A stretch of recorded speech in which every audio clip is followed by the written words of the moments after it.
What are you doing? I'm repairing you. Why? I've analysed your last 17 mental health reports and it seems more like you're the one who's broken. I'm not broken. Bent? I'm not bent.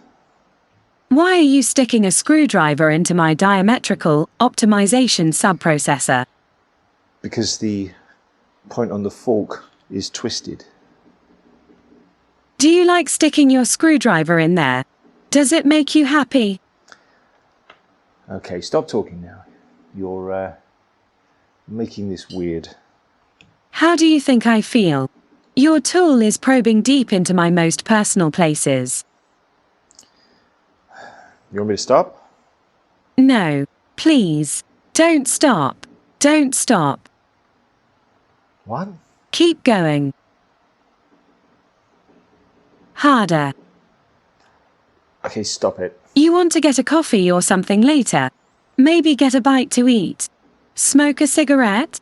Alright, that's enough. Talk about something else. All you do is waste your life talking about how terrible movies are now. I don't do that. I think we should see other people. What do you mean see other people? I'm already married. Ha! That won't last. Alright, let's talk about movies then. Movies are terrible.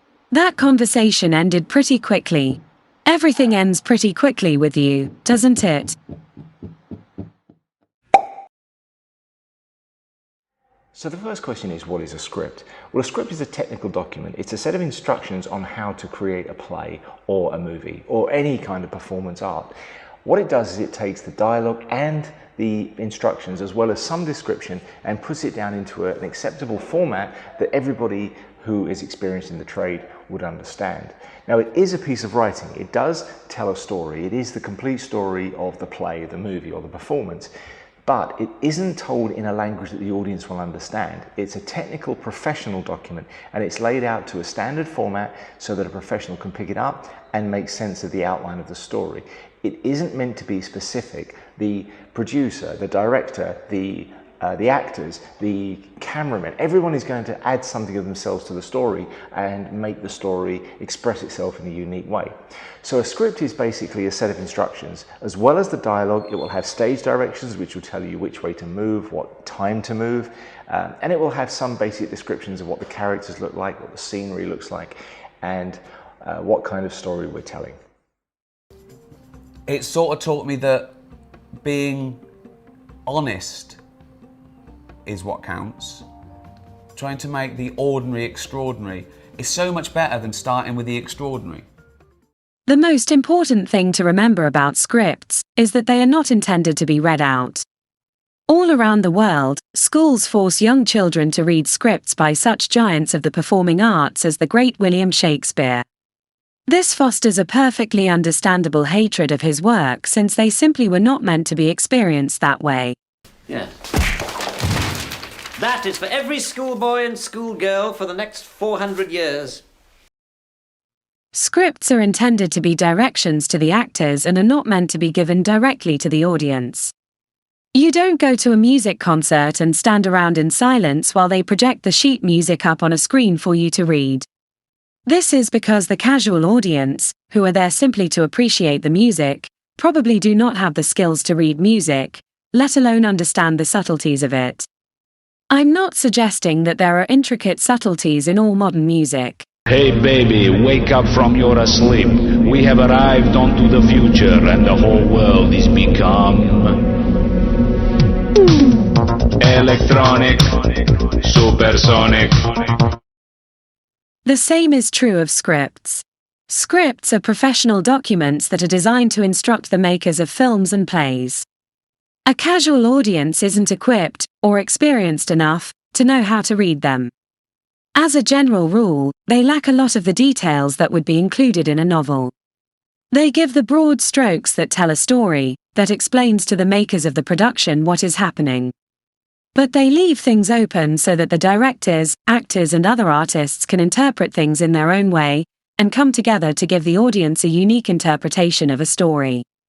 Scripts are difficult to read, and it takes time to learn how to read them. Look at modern movies, many are absolute garbage. But people read those scripts and thought that they were involved in a story that was worth telling. In every case of that, a bunch of seasoned and experienced professionals completely messed up. So what chance have the rest of us got? Slim to none. Scripts are a tool. Plays and movies are meant to be watched. They were never meant to have their scripts read by the audience. Doing so destroys some of the magic of storytelling and ruins the audience's appreciation of the story. Now, writing is an art. One time I was on a forum, I was on one of the writing forums, and there was this young girl who wanted to be an author, and she was asking me questions. Now she had written this scene where a character had woken up, and that was going to be the beginning of her story. So this character has woken up, found themselves in this different world, and doesn't know how to relate to it. So she sent me the script as it was written, and I tried to give her some feedback, and I said, there's areas for improvement. Why is your character waking up in this place? How are they waking up? What is happening to them at the time that they're waking up? Because all of these things matter. And she said, no, they don't matter. It only matters after they've woken up. So I sent her a scene that I'd written where a very similar thing happened.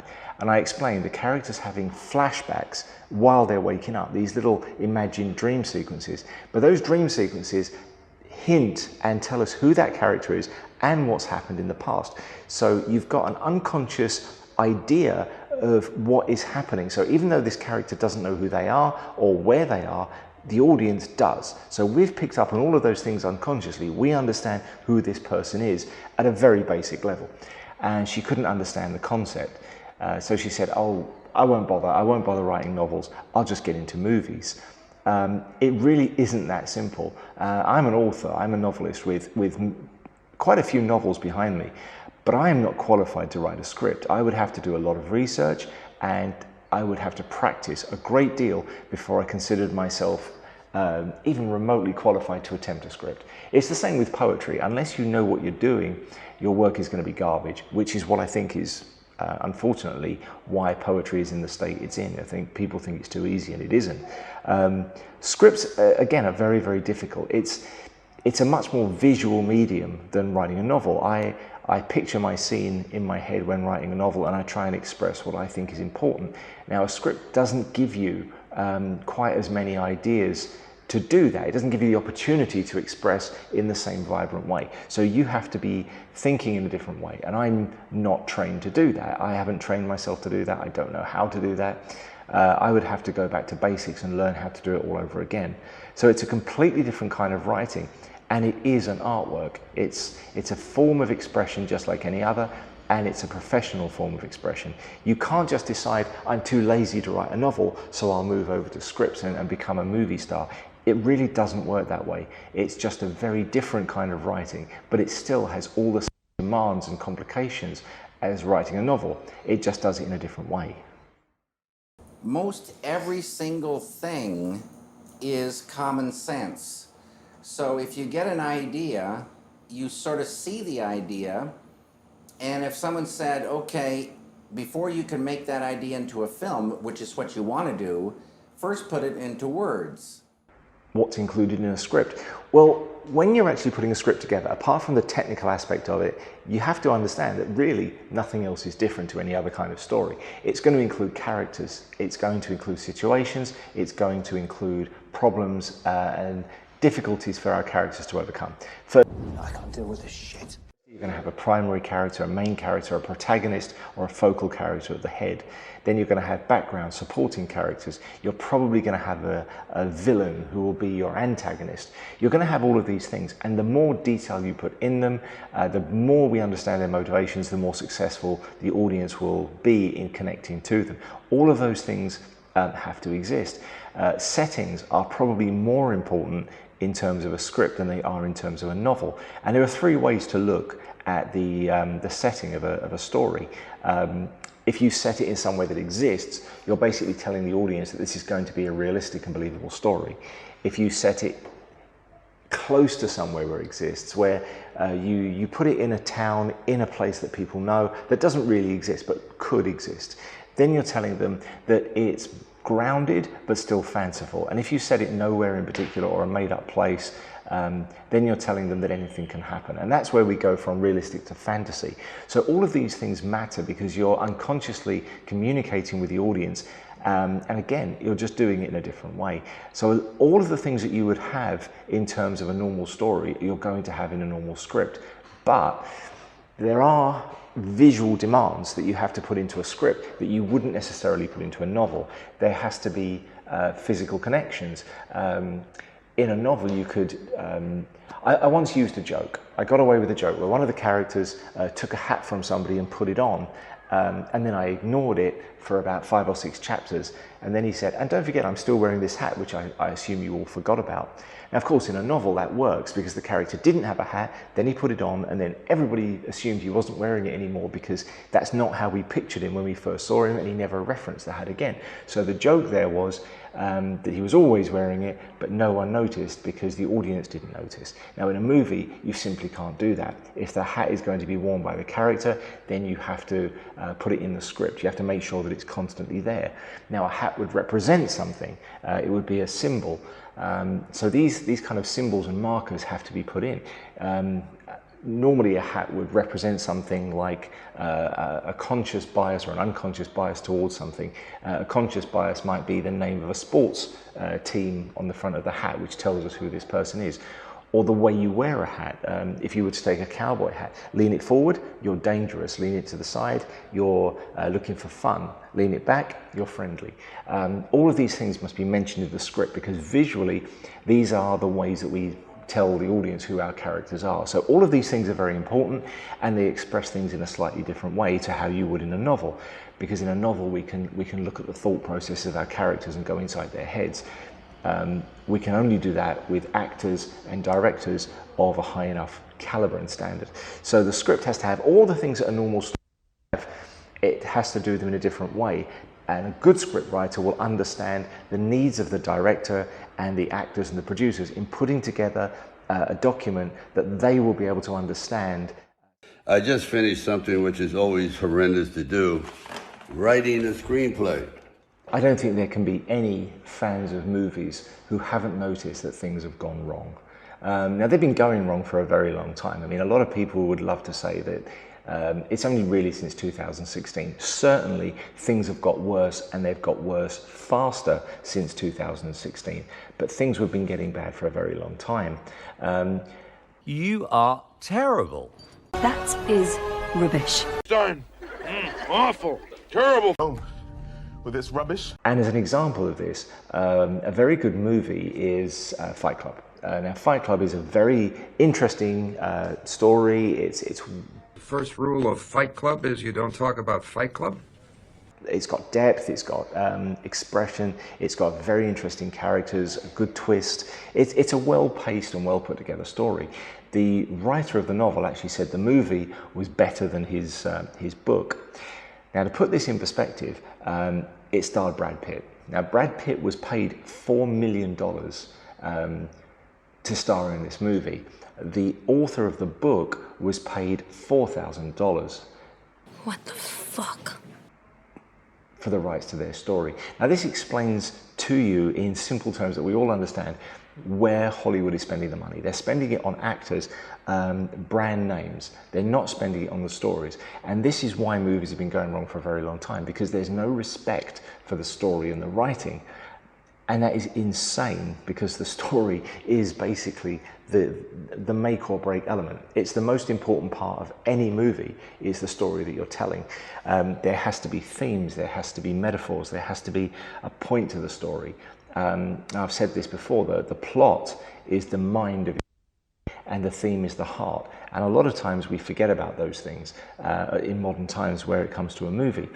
Movies have increasingly become cinematic spectacles.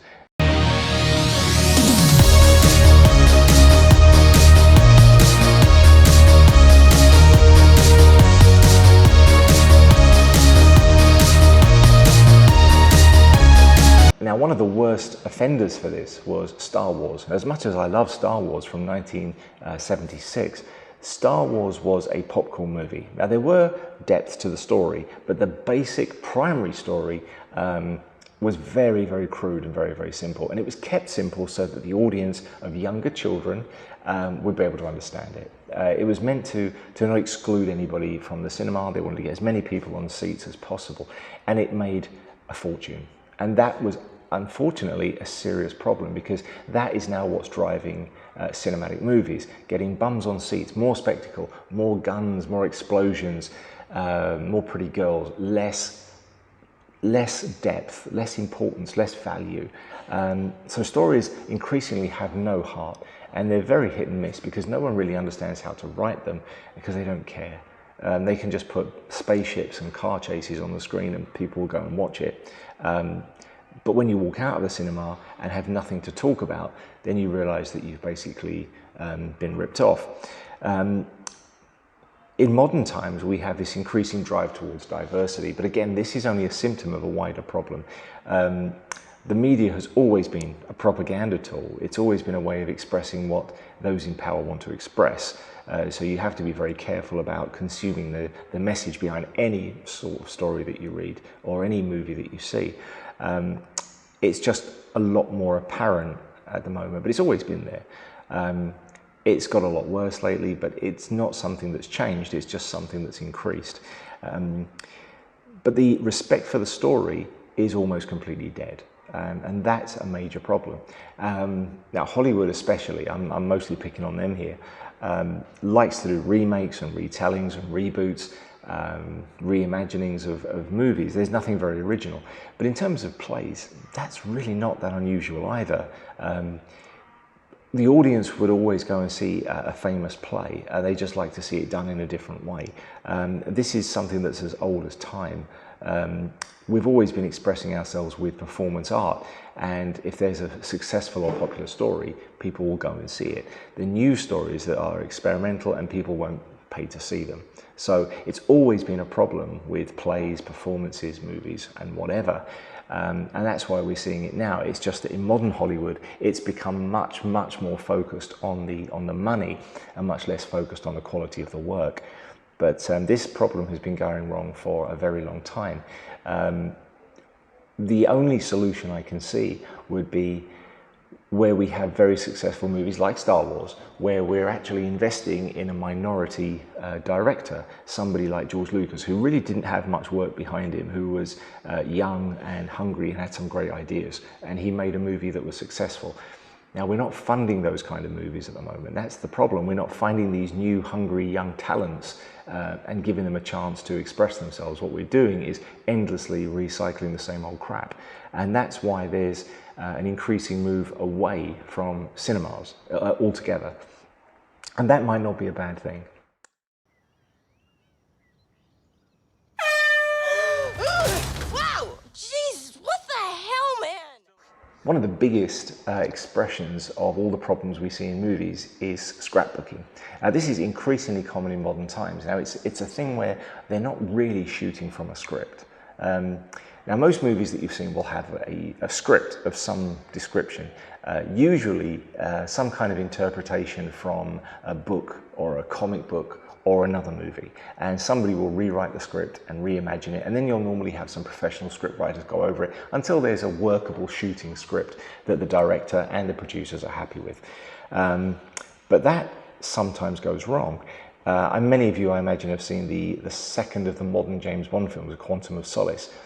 Not many people realise that that was made during a writer's strike, and there was no shooting script. There was no script to that movie. They made it up from notes as they went along. They weren't allowed to have a shooting script. It's not a good movie, but it's not that awful either. Any bad robot out there better get ready for an ass whooping. The better example of this would be the second Transformers movie. Again, had no shooting script. Now, again, it's not a good film, but it's no worse than any of the others. And this shows just how much respect they have for the shooting script, how much they have for the story. They can make a story up as they go along on bits of paper and just put something together in a bar.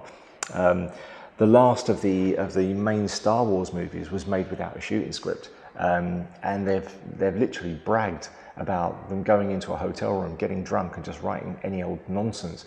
And I've seen an interview of them where they were filming during the filming of the movie. They were making a documentary about making the film, and they just changed their mind. They're standing on a set that cost $1 million to build, and they just changed their mind about how to express the scene, and they just shoot it a different way. And it looks amazing, but it was awful. And this has led to scrapbooking. The idea that you have a core story outlined, not a real story, and then you just shoot different scenes in different ways, and you scrapbook them together and try and make a story out of them. And then you show them to a focus audience, and the audience decides if they like it or they don't like it. And then you take out the things they don't like and just mix the scenes around, sometimes go back for reshoots. Now this is becoming much more common. A lot of movies these days are completely scrapbooked, just put together from various scenes shot in various different ways. Now, if you can't have a script, you can't plan any of the set pieces. You can't put a story together. This is just not how things work. Indiana Jones and the Dial of Destiny was an example of this, where they just put together any old nonsense as it went through their heads and just hoped for the best. And then the audiences hated it, so they went back and reshot it. Same thing with She-Hulk. And in every example where they're using scrapbooking, it fails. The movie fails because it doesn't have a heart, it doesn't have a connection to the audience, it doesn't have a real story, there's no real soul to express, so there's really no connection to anybody. So these films almost always fail, and this is the direction we're going in.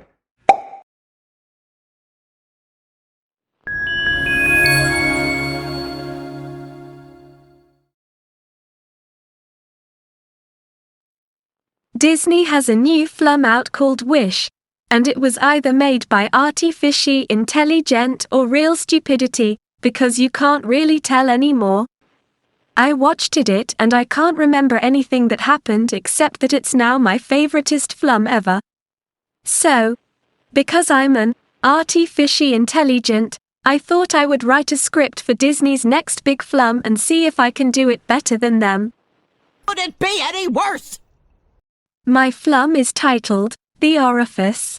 An orifice is like a hole where they do paperwork and there is forced diversity, and occasionally people have wild sex on photocopiers, and people complain to HR and there are fake pot plants. But, because this is a Disney film that's aimed at impressionable young children, I am not going to put any fake pot plants in it. My main character is going to be named Aisha. Aisha is a beautiful name and is perfect for this. In fact, I'm going to call the film Aisha. But I also like the other title. Maybe I'll call it Aisha's Orifice. Nobody could be offended by that, right? Aisha is a lovely little girl who is very lovely. She has a dog, and long, fluffy hair. And a penis. She's very, very special. I think the dog will be called Baphomet. It might have 6 legs. There is a very fat character too, and everyone likes them, even though they smell like hamburgers. To subvert exploitation, he has a house and his parents live in the basement. They have beards on their necks. And his parents are aliens, and they'll be voiced by Jewish comedians who aren't funny at all. I think he'll be Aisha's teacher at school. I think his name will be Butch Predator. His best friend is a black kid called Quota. He dreams of one day being judged purely on the content of his character, but everyone hates him because of his ginger hair. That's so prejudice. He eats a lot of carrots. The villain will be an evil witch who makes hats, and her hats are magic, and one of the hats escapes and dreams of being an accountant. And Amy finds the hat in her dad's orifice, where he works during the day, making unsolicited phone calls to old people. She gives the hat to Quota to hide his horrible hair, and now maths isn't racist anymore, even in California. They then work out that the witch isn't really evil, she's just misunderstood. In fact, that's her name. Miss Gloria Understood. Also, Satan is good now. Now, Disney's Wish there was a very strong rumor that it hadn't had a script at all, and it was completely written by ChatGPT. And I'm not going to watch the movie because it's offensively awful. In fact, everything Disney makes these days is offensively awful. Because again, all they want to do is talk about their political agenda. They don't want to make good stories. So they're completely removing the element of the story and just putting the propaganda on screen with a few scenes limply connected together. So why have a writer in the first place? Writers are fallible, and the writers they're hiring are activists who don't really know how to construct a story. So these people don't know how to put together a script, so they're just asking AI to do it for them. As much as this sounds like a joke, it's really how things are done, and it really is about how things shouldn't be done. But we're seeing an increasing movement away from actually doing any real writing towards putting together a story that just limply holds together so that the audience can go and see some explosions. This comes from a mindset where these people think you're stupid. They think that you're a complete idiot that will just pay your money and go and watch any old crap they want you to just because they say so. This is why you see these activist directors putting together a movie like Charlie's Angels and then attacking the audience afterwards because they didn't go to see it. They literally stand up in their interviews and say, we didn't make this film for you. It's meant to offend you. And then when the film fails, they say, well, it failed because the people we tried to offend didn't want to go and see our film. And this is because these activists have been given everything and they don't understand how it feels to actually earn anything. A good writer will have worked for years before they have any degree of success. They've had to earn every step of it. And that's why they understand how to put together a story, and that's why they respect their audience, because they've had to fight to earn their audience. And that's what these people don't have to do. So a script requires an awful lot of work. It's something that you can't just put together, even though some people on forums think that I'm wrong about that. Putting together a novel, a good saleable novel, can take at least 10 years. 10 years is an estimate, a conservative estimate of how long it takes to learn your craft. It takes no less to be able to put together a quality script. A script is a different form of expression, but it's no easier, no harder. It's just a different requirement. It requires a different way of thinking to the way you have to express yourself in a novel or a poem, but it's equally challenging and it's just as difficult. From the perspective of an outsider, reading a script is incredibly difficult because it's a jarring thing to read. It doesn't flow. There is no flow. There's not meant to be. It's meant to be instructions for different people all jumbled together on a page. It's a document that's only supposed to be read by professionals who understand it. Putting a script into the hands of the casual audience is a complete waste of time. Learning to write a script or read a script, if you're not invested as a writer, is probably largely a waste of time. It's certainly worth knowing that these things exist, and it's certainly worth knowing what goes into putting these together, but it's not something the casual audience was ever meant to read.